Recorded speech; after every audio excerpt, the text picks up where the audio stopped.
Last time, we explored how compounding interest affects how much you pay over time. The key takeaway? The more frequently interest is compounded, the more you end up paying. But here's the twist. Your mortgage works differently than our previous examples. In those examples, we assumed you'd pay back the entire loan and interest at the end of 1 year. With a mortgage, though, instead of paying everything at once, you make smaller payments over time, usually monthly, but sometimes semi-monthly, bi-weekly, or even weekly. So, how does interest actually work for your mortgage? Let's break it down. First, remember, the interest rate you see from the bank is an annual rate, but the way it's applied depends on where you live.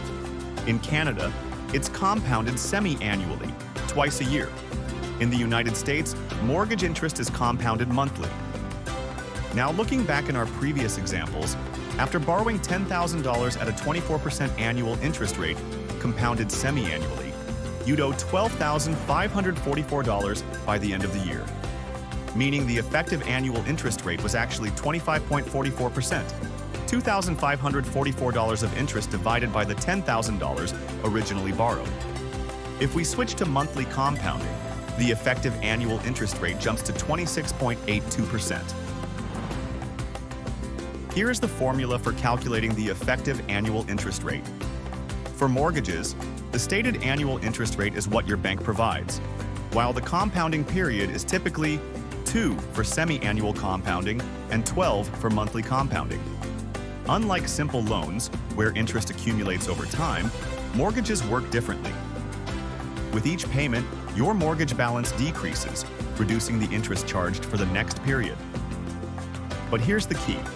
To calculate your payments accurately, you need to convert the effective annual interest rate into a rate that aligns with your payment frequency, whether that's monthly, bi-weekly, or another schedule.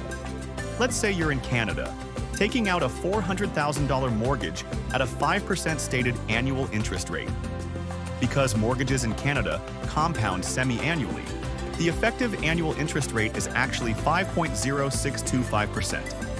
Now, if you choose monthly payments, you need to find the monthly interest rate that will match this effective annual rate.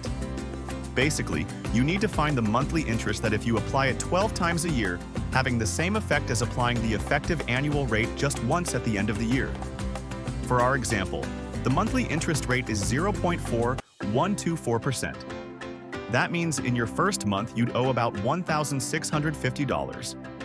The rest of your payment starts chipping away at the loan balance, so the next month you pay slightly less interest and more toward the principal. What if you pay weekly, bi-weekly, or semi-monthly? Go through the same process and just replace 12 with the number of payments per year. 24 for semi-monthly, 26 for bi-weekly, and 52 for weekly. In the United States, the only difference in the process is that same 5% stated annual interest rate results in a 5.1162% effective annual rate because mortgages are compounded monthly instead of semi-annually. But here's something cool. If you pay monthly, your monthly interest rate is just 5% divided by 12, which is 0.4167%. This happens because the compounding period matches the payment frequency. So, in the United States, if you pay monthly, you don't need to go through all the effective annual rate math. Simply just divide the stated annual rate by 12. I know, that was a lot of math, but hopefully it's all making sense now. The key takeaway: the way interest is compounded and how often you make payments affects how much interest you actually pay over time. And here's something important to remember. In practice, banks typically calculate interest daily based on the effective annual interest rate, with interest accruing on the remaining balance each day. This means that the more frequently you make payments, the less interest accumulates between payments, reducing your overall interest costs. We'll dive deeper into this concept in the upcoming videos, so stay tuned. In our next video, I'll show you how to calculate your exact mortgage payment, so don't forget to hit the subscribe button. And if you just want a quick and easy way to compare mortgages and see your true return on your real estate investment, check out the Market House app. Plug in your numbers and see how your investment grows over time. See you in the next video.